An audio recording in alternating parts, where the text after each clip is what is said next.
لبيك اللهم لبيك لبيك لا شريك لك لبيك إن الحمد والنعمة لك والملك لا شريك لك لبيك اللهم لبيك لبيك لا شريك لك لبيك إن الحمد والنعمة لك والملك لا شريك لك لبيك اللهم لبيك لبيك لا شريك لك لبيك لبيك والنعمة لك والملك لا شريك لك. وأذن في الناس بالحج يأتوك رجالا وعلى كل ضامر يأتين من كل فج عميق. اور تم لوگوں میں حج کا اعلان کر دو، لوگ تیرے پاس پیدل اور سواریوں پر دور دراز علاقوں سے آئیں گے. And now we read about benefits of Hajj, یعنی حج کے فوائد. تو نمبر 1، بیت اللہ جو توحید خالص کا مرکز ہے، اس سراپا خیر و برکت ہے. بیت اللہ is the centre of pure توحید، بلیف ان وننس آف اللہ. یہ سراپا خیر و برکت ہے. The place is full of peace, virtue and blessings. چنانچہ وہاں کی زیارت سے ایمان و تقویٰ کو جو جلا ملتی ہے اور جذبہ عبودیت میں جو نکھار پیدا ہوتا ہے، وہ نہ صرف پچھلے گناہ کو دھو دیتی ہے بلکہ پاکیزگی کی ایسی دولت عطا کرتی ہے جو حاجی کو ہمیشہ صراط مستقیم پر قائم رکھنے میں مدد دیتی ہے. یعنی حج کیونکہ کرتے ہوئے بیت اللہ انسان جاتا ہے، اور بیت اللہ اللہ کا جو گھر ہے وہ سراپا خیر و برکت ہے، تو اس کو دیکھنے سے ایمان بڑھتا ہے، تقویٰ حاصل ہوتا ہے. وہاں عبادت کرنے سے جو ایمان کے اندر اور تقویٰ کے اندر جو قوت ملتی ہے اور اب عبادت کا بہت جذبہ آ جاتا ہے اندر، تو یہ پھر زندگی بھر ایک حاجی کو، حج کرنے والے کو، وہ سیدھے راستے پر قائم رکھنے میں بہت مدد اس سے ملتی ہے. حج کے سلسلے میں واضح ہدایت ہے. حج کے مہینے یعنی ذوالقعدہ، ذوالحجہ، محرم، رجب، انہیں حرام مہینے بھی کہا جاتا ہے کیونکہ ان مہینوں میں جنگ کرنا حرام ہے اور ان کا احترام کیا جاتا ہے. سب کو معلوم ہے کہ جو شخص ان مقرر مہینوں میں حج کی نیت کرے اسے خبردار رہنا چاہیے کہ حج کے دوران اس سے کوئی گناہ کا فعل، کوئی بدعملی، کوئی لڑائی اور جھگڑے کی بات سرزد نہ ہو. اس سورہ بقرہ میں اس کی ہدایت دی گئی ہے، سورہ بقرہ آیت نمبر 197 میں. تو اس سے یہ فائدہ ملا کہ ہمارے اندر ایمان، تقویٰ اور جذب عبودیت ہمارے اندر آ جاتا ہے. پہلا فائدہ. نمبر 2، حج امت مسلمہ کی عظیم الشان عالمی کانفرنس کی صدر رکھتا ہے. Hajj has a status of grand international conference of Muslim Ummah. دنیا جہان کے سارے لوگ وہاں پہ اکٹھا ہوتے ہیں جو ملت اسلامیہ کی شان و شوکت کا آئینہ دار ہے. دنیا کے گوشے گوشے سے آئے ہوئے مسلمان رنگ و نسل اور قوم و وطن کے امتیازات سے بلند ہو کر جب ایک ہی کلمہ لبیک اللہم لبیک دہراتے ہیں تو جہاں ان کی وحدت اور مساوات کا مظاہرہ ہوتا ہے، وہیں وہ اللہ کے جاباز سپاہی کی ایک فوج معلوم ہوتے ہیں. یعنی کوئی رنگ، کوئی زبان، کوئی قوم، کوئی وطن، کوئی نیشن، کوئی کاسٹ، ہے نا، kinship, colour, nation and boundary اور کسی طرح کوئی چیز سب وہاں پہ ختم ہو جاتی ہے اور ایک امت مسلمہ کا وہاں پہ تصور آتا ہے. اور وہ سارے لوگ مل کر جب لبیک اللہم لبیک کہتے ہیں تو وہ ان کے مساوات کا، ان کی ایک ہونے کا اور اللہ کے جانباز سپاہیوں کی ایک فوج کا ایک طرح سے مظاہرہ ہوتا ہے.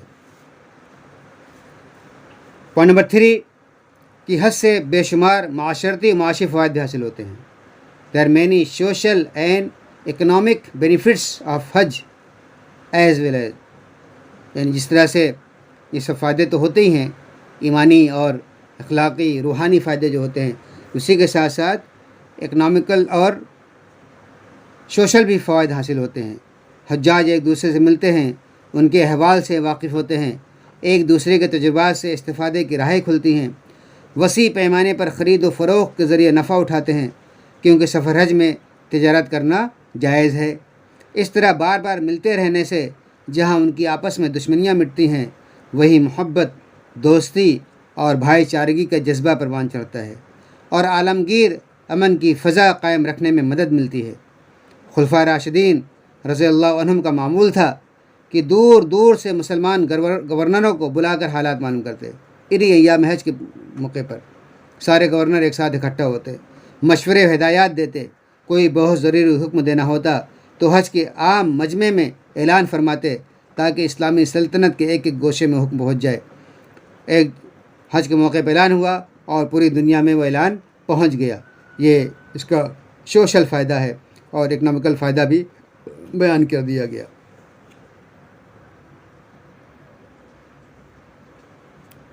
And now we explain about visit to Masjid Nabawi, یعنی حج کرنے گئے۔ ابھی تو حج کا طریقہ بتا دیا گیا، حج کے فوائد بتا دیے گئے۔ اب مسجد نبوی کی زیارت، کوئی بھی حج کرنے جائے گا تو وہ نبی کریم صلی اللہ علیہ وسلم کی روضہ مبارک کی بھی زیارت کرے گا۔ تو حج کے سفر میں حجاج مسجد نبوی کی زیارت کے لیے مدینہ جاتے ہیں۔ یہ مکہ سے تقریباً 400 کلومیٹر کے فاصلے پر ہے، 400 kilometre. The city is around 400 kilometres from Mecca. Medina کا قدیمی نام، جو پرانا اس کا نام ہے، اولڈ نیم، وہ یثرب ہے۔ رسول اللہ صلی اللہ علیہ وسلم جب ہجرت کر کے وہاں تشریف لے گئے تو اس کا نام مدینۃ الرسول پڑا، مدینۃ الرسول، اسی لیے شارٹ ہو کر مدینہ ہو گیا۔ وہ آج کل مدینہ منورہ کہا جاتا ہے۔ رسول اللہ صلی اللہ علیہ وسلم نے مدینہ منورہ کو بھی حرم قرار دیا، جیسے کعبہ کو اللہ نے حرم قرار دیا، نبی کریم صلی اللہ علیہ وسلم نے بھی مدینہ منورہ کو حرم قرار دیا۔ آپ صلی اللہ علیہ وسلم نے فرمایا، اے اللہ، ابراہیم علیہ السلام نے مکہ کو حرم قرار دیا تھا اور اسے محترم بنا دیا تھا، میں مدینہ کو حرم قرار دیتا ہوں۔ اس کے دونوں پہاڑوں کے درمیان کی سرزمین حرم ہے، یہاں خوریزی نہ کی جائے، یہاں لڑنے کے لیے ہتھیار نہ اٹھائے جائے اور یہاں کسی درخت کو نہ کاٹا جائے الا یہ کہ چارے کے لیے، جانور کے چارے کے لیے ضرورت ہو۔ مسلم شریف کی روایت ہے۔ مسجد نبوی میں نماز کا بڑا ثواب ہے۔ رسول اللہ صلی اللہ علیہ وسلم نے فرمایا، میری اس مسجد میں ایک نماز ادا کرنا کسی دوسری مسجد میں 1000 نمازیں پڑھنے سے بہتر ہے، سوائے مسجد حرام کے۔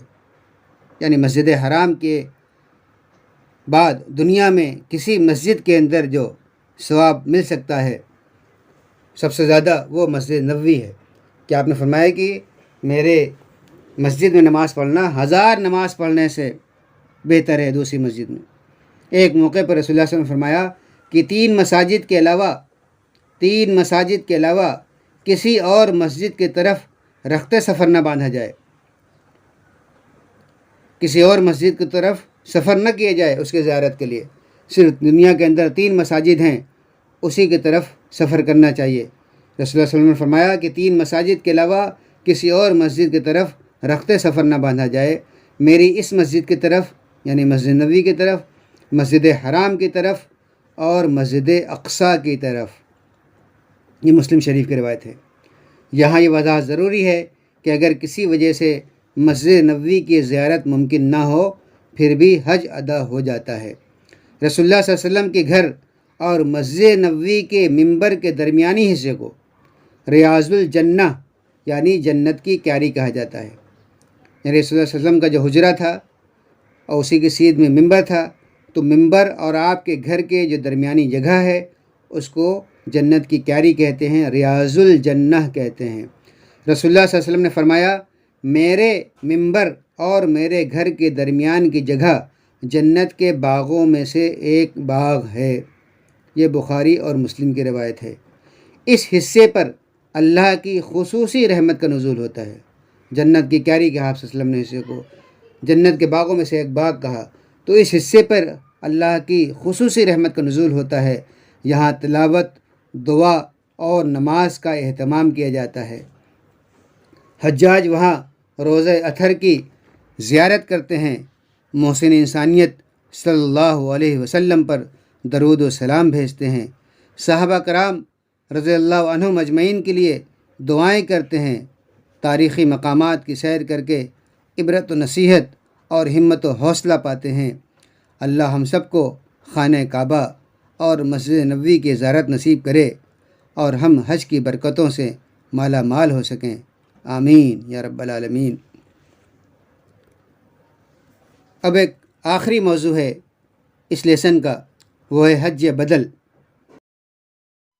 لبيك اللهم لبيك لبيك لا شريك لك لبيك إن الحمد والنعمة لك والملك لا شريك لك. Performing of Hajj for another person is called حج بدل، یعنی دوسرے کے بدلے حج کرنا۔ کسی پر حج فرض ہے، وہ نہیں جا رہا ہے، وہ اپنے بدلے کسی اور کو بھیج رہا ہے، تو دوسرے کے بدلے حج کرنے کو حج بدل کہتے ہیں، اور ایسا کرنا جائز ہے۔ بس شرط یہ ہے کہ حج بدل کرنے والا خود اپنا حج کر چکا ہو، یعنی جو حج کرنے جا رہا ہے پہلے وہ خود اپنا حج کر چکا ہو، کہ دوسرے کے بدلے میں تو حج کرنے جا رہے ہیں، پہلے خود کا حج کر لو۔ تو خود کا حج اگر وہ کر چکا ہو تب وہ کسی کا حج بدل کر سکتا ہے۔ مثلاً کوئی شخص وفات پا گیا ہو اور حج نہیں کر سکا، تو اگر اس کے ورثہ خود اس کی طرف سے مراسم حج ادا کریں یا خرچ دے کر کسی سے کرا دے تو میت کی طرف سے حج ادا ہو جائے گا، خواہ میت نے اس کی وصیت کی ہو یا نہ کی ہو۔ ایک عورت رسول اللہ صلی اللہ علیہ وسلم کے پاس آئی اور اس نے کہا، میری ماں وفات پا گئیں اور انہوں نے حج نہیں کیا تھا، کیا ان کی طرف سے حج کروں؟ آپ صلی اللہ علیہ وسلم نے فرمایا، ہاں ان کی طرف سے حج کرو۔ ترمذی شریف کی روایت ہے۔ اسی طرح کوئی شخص ایسا معذور ہو گیا ہو جو خود مراسم حج ادا نہ کر سکتا ہو اور نہ اس کے عذر کے ختم ہونے کی توقع باقی ہے، مثلاً انتہائی بوڑھا ہو، تو اس کے جیتے جی بھی حج بدل ہو سکتا ہے، خواہ وہ خود کرائے یا متعلقین کریں یا کرائیں۔ حجۃ الوداع میں قبیلہ خثم کی ایک عورت نے رسول اللہ صلی اللہ علیہ وسلم سے سوال کیا کہ میرے والد پر حج ایسی حالت میں فرض ہوا ہے کہ وہ بہت بوڑھے ہو چکے ہیں اور سواری پر بیٹھ نہیں سکتے، اگر میں ان کی طرف سے حج کروں تو کیا ان کا حج ادا ہو جائے گا؟ آپ صلی اللہ علیہ وسلم نے فرمایا، ہاں۔ یہ بخاری و مسلم کی روایت ہے۔ اب اس طرح سے ہمارا یہ ٹاپک کمپلیٹ ہوتا ہے۔ ہم نے حج عمرہ کے تعلق سے 2 لیسن پڑھے، بہت ہی واضح انداز میں بات آ گئی ہے۔ حج کی تعریف، ڈیفینیشن، عمرہ کی تعریف، عمرہ کی ڈیفینیشن، عمرہ کی فضیلت، امپورٹنس آف عمرہ، عمرہ کیسے کیا جائے، میتھڈ آف عمرہ، اور حج کی importance, when Hajj is obligatory, حج کا فرض ہوا، پھر حج کی ایام کیا ہیں، پیریڈ آف حج، حج کی ٹائپس کیا ہے، حج کی قسمیں، یہ پڑھی ہم نے۔ حج کے ارکان معلوم ہو گئے، اور پھر میتھڈ حج معلوم ہوا دوسرے لیسن میں، حج کا طریقہ تفصیل سے اسٹیپ بائی اسٹیپ، اور پھر حج کے فوائد بھی ہم کو معلوم ہو گئے۔ پھر حج کے کمپلیٹ ہونے کے بعد ایک اہم چیز مسجد نبوی کی زیارت، اس کے بارے میں معلومات ہم کو ملی، اور پھر حج بدل کہ اگر کوئی خود حج نہ کر سکے تو وہ اس کا کیا طریقہ اپنایا جائے، اس کے بارے میں ہم کو معلومات مل چکی ہیں۔ الحمدللہ ہمارے لیسن کمپلیٹ ہوا۔ اللہ سے دعا ہے کہ ہم کو دین کو صحیح اس کے مفہوم کے ساتھ سیکھنے کی توفیق عطا فرمائے۔ دین کے اندر اللہ نے جو باتیں ہم پر فرض کی ہیں اس کو سیکھنے کی، اس کو کرنے کی توفیق عطا فرمائے۔ اللہ ہم سب کو، بولنے والے اور تمام سننے والے سب کو، حج اور عمرے کی توفیق عطا فرمائے، اور اللہ ہم کو اپنی خاص نوازش اور خاص رحمت سے نوازے۔ اقول قولی ھذا واستغفر اللہ لی ولکم اجمعین، وآخر دعوانا الحمدللہ رب العالمین، جزاکم اللہ خیرا۔